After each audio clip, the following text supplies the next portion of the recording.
ठंडी हवा तेजी से बह रही थी, मानो किसी बड़े तूफान का संकेत हो। हवेली के लंबे लंबे गलियारों में अंधेरा और सन्नाटा पसरा हुआ था। केवल दीवारों पर लगी पुरानी तस्वीरें इस बात की गवाही दे रही थीं कि इस घर में कभी हंसी खुशी का माहौल हुआ करता था। पर आज इस घर में छुपे हुए राज जैसे सांप की तरह फुफकार रहे थे। अनु सोफे पर बैठी थी, उसकी आंखों में डर और उलझन साफ दिखाई दे रही थी। अभी अभी डॉक्टर ने जो बातें बताई थीं, उसने उसकी आत्मा तक हिला दी थीं। क्या आर्या मुझे अब भी मुझसे कुछ छुपा रहा है?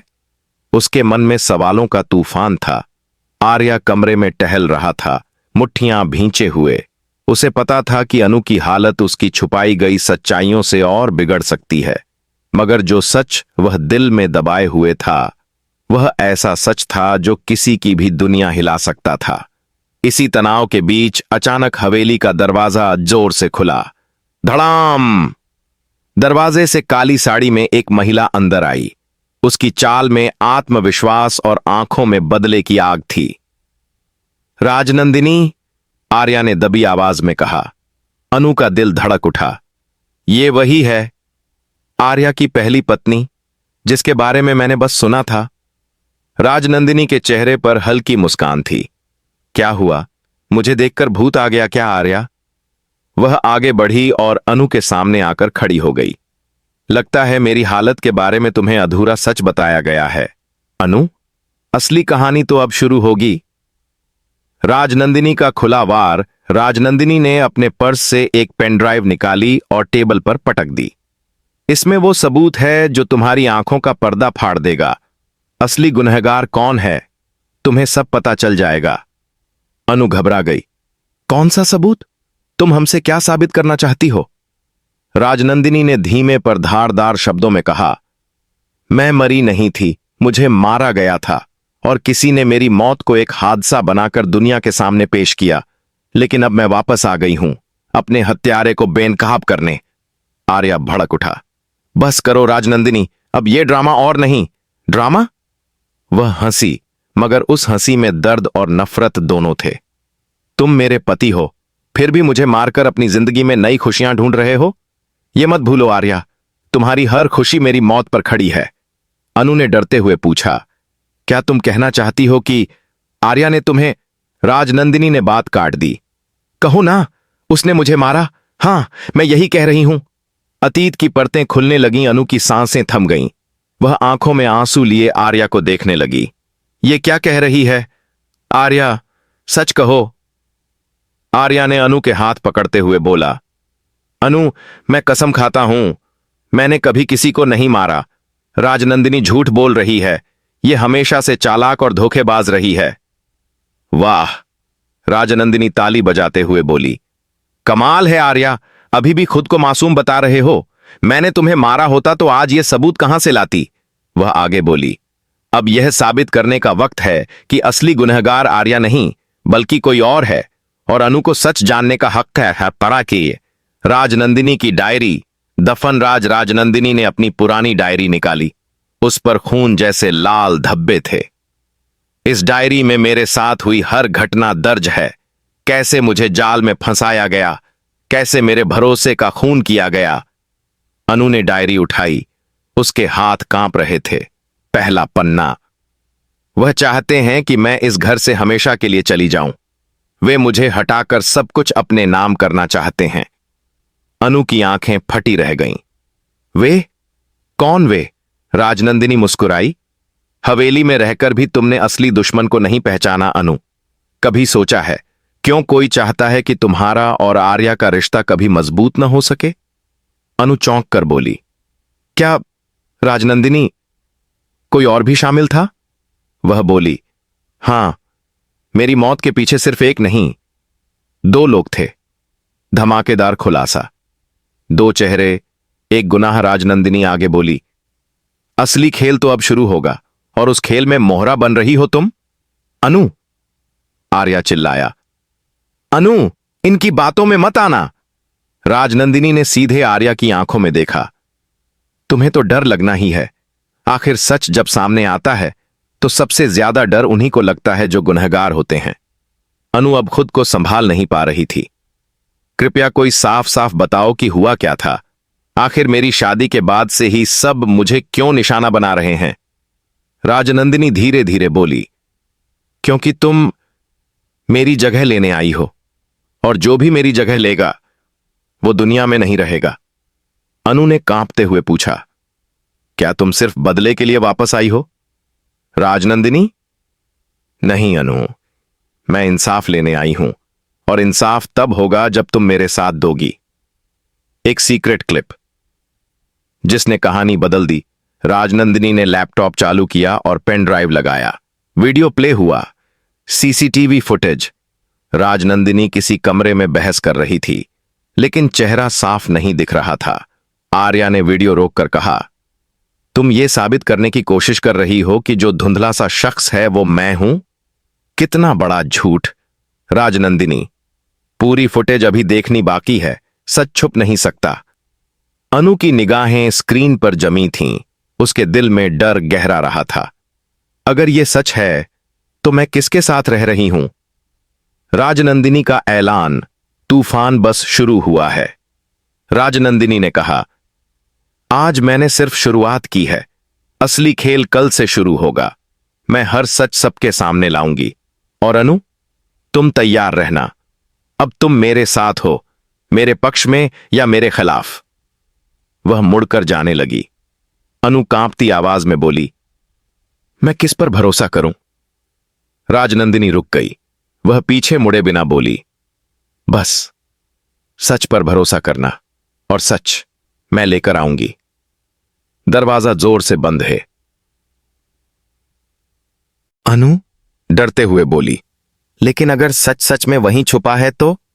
हवेली का पुराना स्टोर रूम, जहां राज दफन थे। अगली सुबह अनु ने बिना किसी को बताए पुराने स्टोर रूम में जाने का फैसला कर लिया। वहां धूल और अंधेरा था, जालों से भरी दीवारें और एक कोने में पुरानी लकड़ी की अलमारियां। अनु ने मोबाइल की टॉर्च ऑन की और एक एक कदम बढ़ाने लगी। अचानक उसके पैर से कुछ टकराया। एक फोटो फ्रेम गिरकर टूट गया। वह नीचे झुकी और जब तस्वीर उठाई उसकी सांसें रुक गईं। फोटो में राजनंदिनी, और उसके गले में वही लॉकेट था जो उसके मरने के बाद गायब हो गया था। पीछे तारीख लिखी थी, 1 महीने पहले मौत। अनु की आंखें फैल गईं। इसका मतलब उसकी मौत से पहले ही किसी ने उससे सब काट दिया था। उसी समय स्टोर रूम का दरवाजा अचानक बंद हो गया। धड़ाम! अनु डरकर चिल्लाई, कौन है? दरवाजा खोलो! एक काली परछाई कांच की खिड़की के सामने दिखाई दी, धीरे धीरे और करीब। अनु की सांसें अटक रही थीं। परछाई ने फुसफुसाया, तुम सच नहीं जानोगी, जिंदा रहते हुए। और फिर गायब। अनु ने जोर जोर से दरवाजा पीटना शुरू किया। कोई है, बचाओ! राजनंदिनी का अचानक प्रकट होना। अचानक दरवाजा खुला। सामने राजनंदिनी। अनु की हालत खराब, सांसें तेज। तुमने ये किया? तुम मुझे मारना चाहती हो? राजनंदिनी के चेहरे पर हैरानी थी। मैंने कुछ नहीं किया, मैं तो तुम्हें बचाने आई हूं। अनु जमीन पर बैठ गई। मैं किस पर भरोसा करूं? तुम दोनों पर शक हो रहा है मुझे।